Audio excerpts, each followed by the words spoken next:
Hey guys, this is Market Update. We're at an inflection point for crypto, I think. So both in the short term, Q1 next year is going to have a lot of fiscal stimulus. So I want to talk about that. We also got a really big inflation print yesterday. It was a big miss, which is good news, like 2.7% versus I think 3 or 3.1% expected, although a lot of the data was missing. So we'll have to see what happens with that. But for the long term as well, a massive inflection point, because the growth rates of crypto, you can feel, have just taken a step down. And so that invites more longer term thinking for sure. And the type of people that were interested in crypto when it was altcoin trading and everything like that, it's just a different group now, right? And you can feel that. So I want to go over that in this video as well. Look, no one wants to trade here at 85 because we're right at the inflection point of, if we drop down from this level, we're in a bear market. If we bounce here, people want to chase the bounce, but no one wants to go in at this level in particular. I actually think at 85 here, like, what's the big deal? The previous all-time high here at, let's say, 70, and this massive, almost 1 year, I think maybe like 6-8 months of consolidation here is going to act as a support level hugely. So that's what, 70K, 65K. So buying at 85 or 87, potential 65 drawdown, that would feel bad, sure. And that would put us into a technical bear market as well for the price. So no one wants to buy here, right? Because they don't want that. They would rather actually chase higher. That just is what it is. So you can make a decision as well. If you trade, check out Bybit. The link in the description, you can get a $30,000 deposit bonus via that link. Anything you deposit, they'll give you a deposit bonus for trade with up to 30K. But look, 85K, still actually in a bull market for the price, but everything else is a bear market, right? News, attention, everything like FUD, quantum FUD. This is like a bear market for everything except the price is holding up. I think in previous market phases, we would have been minus 50% already by now in terms of FUD and everything like that. But you've just got too much buying from institutions, right? It's like billions. So we're a little bit cooler in this kind of period. You can see the realized price here in light blue. If the price breaks through that, then we're actually in a price bear market as well. But you know, I mean, look, you're not a tourist because all the tourists have gone already. You know that if Bitcoin is at or below the trend of realized price, you have to buy there, right? That is where you make all your returns. That's where you make much, much, much bigger returns and higher annual rates of return when you're compounding and dollar cost averaging at these prices. So even here at this level, if you have a 10-year time horizon, you have to buy it if you're looking to actually invest in this asset. But I don't have to say that, right? I'm preaching to the choir. You're not a tourist. You're still here watching this video, so you know already. I said to Grok, look, I think in 10 years' time, the price will be 750,000. Now, I think it could be maybe over $1 million. It could be maybe a bit below this, depending on if we're in a bull or bear market. Then let's just call it 750,000, right?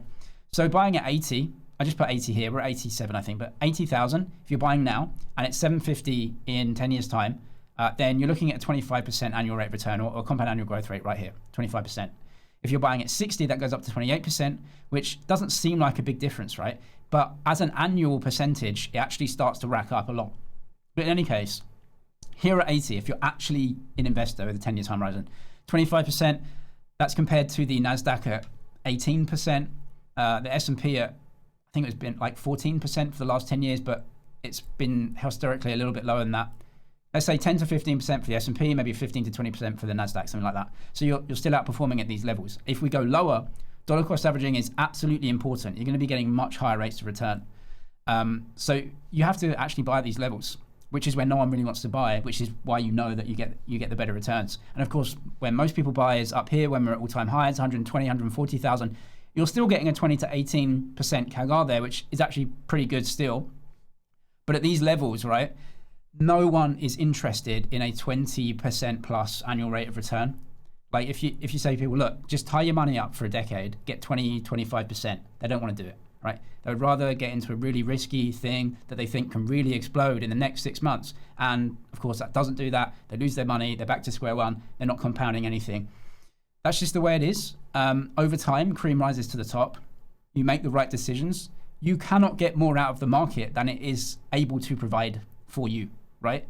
If you're a VC investor, 9 out of 10, 99% out of 100 things that you put money into go to zero. And that one thing goes massive.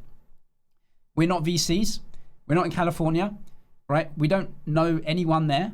We're not managing the companies. We are not VCs. We cannot invest like that. We don't have the capital. We have our own capital and we're not using other people's capital, and we're not in the management of these projects, getting in at ground zero, getting private equity on these deals at zero, right? We're not that.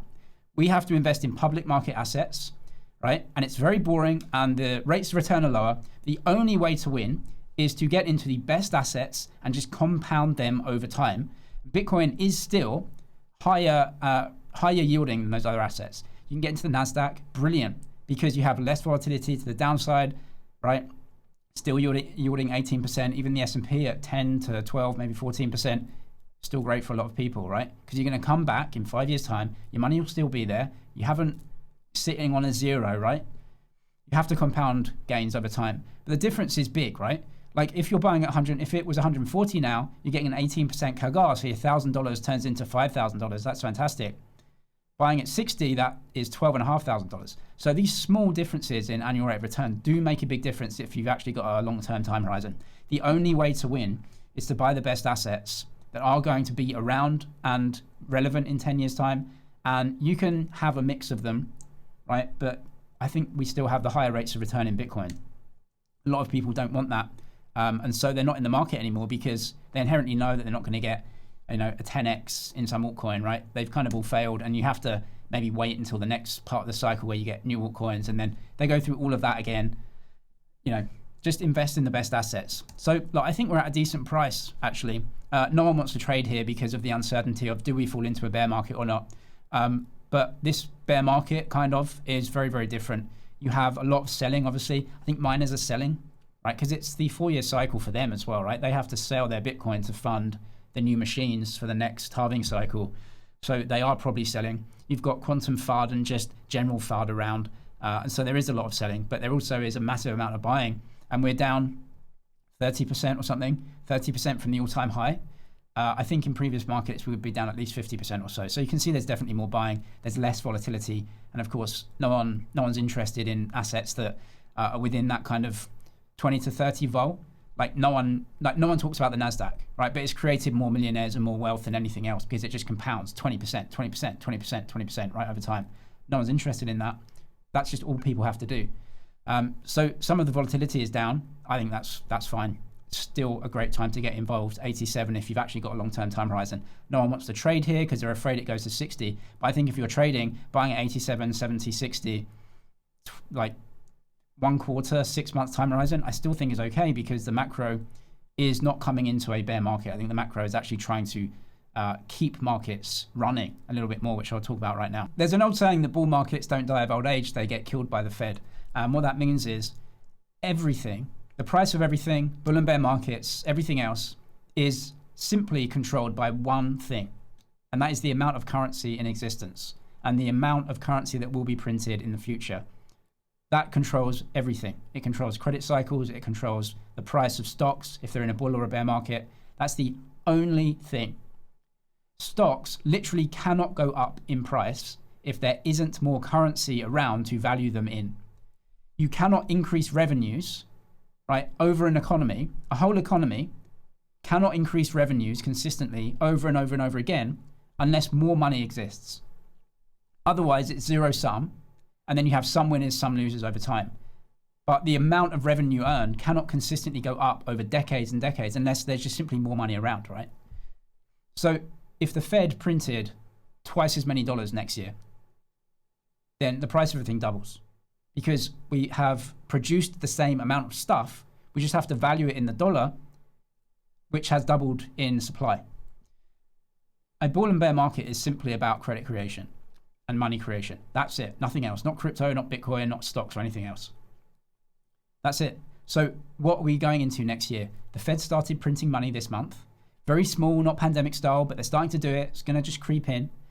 And next month we start with the SLR, which is, I think they can start in January, I believe. I think it's April, but I think they can start in January, which is stuffing more bonds or bills into the banks. So they can leverage up, they can start leveraging, they can start increasing their liquidity and start loaning more money out, which increases liquidity, which increases credit creation, increases currency. You have an increase in currency, asset prices go up because we're valuing them in that currency, which has expanded. So I'm not worried because the Fed has got way softer and they're going to start stuffing more bills into banks, which can increase liquidity as well. We're in a bit of a liquidity sink right now, but that could change in the Q1 next year. Plus, you've got fiscal stimulus. This is what Bitcoin has usually done after it's got very oversold. This is Julian Patel here. Oversold is minus 30 on the RSI. This is what it has usually done after it gets oversold. It usually recovers. That's because markets go higher, money gets printed, Bitcoin prices that in. We're not going into a central bank bear market. We're going into a period of easier Fed policy, which I think is pretty good overall. Don't worry about a few weeks here and there and underperformance, right? If the Fed said inflation's too high, we're raising interest rates, we're doing QT, be bearish. But they're not doing that, so just chill. 2.5% is what Trueflation has. I believe this more than the government figures. It's fine, absolutely fine. Look at shelter and rents coming way down, and this is massively lagging, and it will deflate all of the inflation figures going forward for the next 6 months, which means the Fed can switch short term and start pumping liquidity in again and starting to create inflation again, which will eventually come out and be too high, and that's when the next bear market is, in my opinion. But is this a bear market with the Fed starting printing money? They're not going to call it QE, but it's money printing. I don't think so. Look, when you deport millions of people from the country, rents are going to go down, right? Without getting political, I don't want it to be political, this show, but when millions of people leave your country, rents and inflation is going to go down because you have removed demand, and they're increasing supply. Look at the oil price. They're increasing supply of things that feed into inflation, right? So less demand for housing goes down. That's what's happening. So federal employment as well. So they're increasing the unemployment rate by making these federal employees redundant. Now they move into the private sector, which actually is a productive sector. So it can increase production, it can increase supply, which means inflation actually comes down, right? Supply and demand. If you have the less demand because people are leaving, and then more people going into the productive part of the economy, which is increasing supply of things, that means no inflation or low inflation. They can start printing and pushing assets high, which they need to debase the debt. They know what they're doing, right? Job weakness is federal layoffs and illegals going home. So that is deflationary. Tariffs are deflationary. They can start to pump it next year, which is what they want to do with all the fiscal handouts, right? Detox period earlier this year, over-reliance on government spending to boost hiring. Yes. So you can see what the Biden admin did. They printed debt and employed everyone in the government to manipulate the employment figure, and GDP goes higher when you create loads of debt, to say we've got a great economy with low inflation and high GDP. But you created that with debt, and you put people employed in the government sector, which is typically not as productive as the private market. You can only do that for so long, and then you just, obviously, the economy is not healthy in that respect, right? So what we're seeing is just back to normality, which is employ yourself in the private market, become productive, increase supply, reduce inflation, and then you can just print money, which they need to do to increase inflation, get assets higher, because that means wages can go higher, and they need tax income, right? You don't increase tax income by increasing taxes. You increase tax income by printing money. So you take the same percentage of a higher amount of currency, which can debase the purchasing power of the debt that you took out previously. That's the game, right? You can see the ISM here as well. We are not in a massive ISM expansion. Again, so if we're in a really bearish ISM, bearish Bitcoin price, are we going to go ultra bearish? That's the worry, right? The worry that people have is, are we looking forward at a massive recession here? There's just so much fiscal firepower that they could have. And you've got to think that some of their policies of bringing manufacturing back into the US is at some point going to actually start to pick this up, right? But also this is picked up by money printing as well, which they need to do. So at some point, they're going to have to turn on the taps and print the money, and that can force the ISM much higher. That's your typical bull market.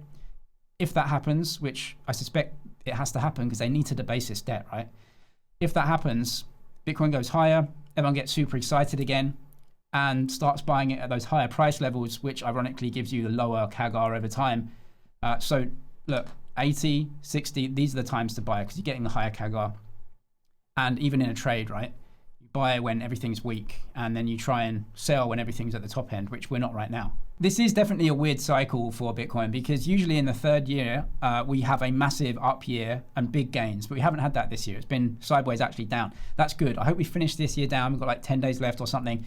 Just wipe it all out, get a down year, forget about the 4-year cycle, then we can go next year. Also, it's the midterms next year, which is typically like a bit choppy and not really great.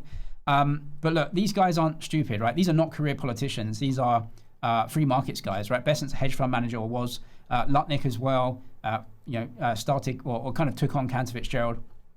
These are free markets guys. So they're not stupid. They're going to try and pump it for the midterms, right? Now, whether they succeed or not, I don't know. And so I think maybe some chop next year. Sure, great. Chop every year, right? I mean, you're in risk assets. What are you going to do? It doesn't go up like 10 basis points a month, right? But all this fiscal stimulus, Trump accounts where they put $1,000 into the S&P, where they're getting that money from, right? They're taxing people, they're printing debt, and they're buying the stock market with the debt that they took out to create inflation to debase the debt that they took out. It's madness. I don't like this. I think that the government buying stocks is for people but anyway, it's fiscal stimulus via the back door, and the politics of it is we're giving every child born $1,000 in the stock market. So everyone loves it. This is a midterm thing. Everyone loves it. Everyone can vote for you because they have this. This is your policy. It also benefits inflation. It creates inflation, right? Because essentially the S&P now is cash, right? If the government is creating debt to put into the S&P, then the hurdle rate is the S&P, right? If you're not getting 12% a year in the S&P, you're getting wrecked, right? Sorry for you. You have to be in the S&P. That's the hurdle rate. So 12% is the hurdle rate. The government's literally printing money to put into the S&P, so that's the hurdle rate. But it's a politics thing, right? Giving $1,000 to kids. What are they also doing next year? No tax on tips, no tax on overtime, tax relief for seniors, other provisions. Eventually, is this manufacturing going to come back to the US? You would have to believe it does start to come back. And then a $1,500 to $2,000 extra mentioned by Scott Bessent, which was all of the other deductions, so people can get some refunds on tax or maybe not pay as much tax as they thought. So that's a lot of fiscal stimulus next year that could potentially affect markets. You've also got this 1776 warrior dividend for the military. It's fiscal stimulus, right? It's fiscal stimulus. It's going to push markets up. You've also got the ESLR, which is reducing the leverage ratio for banks so they don't have to keep as much cash, which means they're going to be pushed to buy bills to help the government refinance. One of the issues, right, is that there's so much to refinance that they could actually be a draw on liquidity, right? That's one of the things, is like there's no liquidity for anything else because the banks are having to buy all these bills and bonds from the government, right? And so they've got no other cash to lend out, right? And so that's actually negative. Like the government is such a whale coming in, sucking up all the liquidity just to refinance itself, that the free market can't get anything. So that's like an issue for sure. But look, the Fed's starting to print money again. So like, they're just going to print money because if there's not enough money to buy the bills, then they just print the money, which is what they're doing. So that's where you have to be in assets. Bond yields going higher across the board. Not great on the long term for sure. I mean, it can definitely weigh on asset prices when you get all these long-term bonds starting to go higher and higher and higher. It's not good, but we always know the solution to that is yield curve control and money printing. And that's the only thing that they can do. But it can get worse, right? It can surely get worse. But if you're in Bitcoin spot, it doesn't matter. You just wait because you know the money has to be printed. If you trade crypto, check out the Bybit deposit when it's down below $30,000. No market updates next week. I'll be taking a break for Christmas. So Merry Christmas to you, and I'll see you in the new year.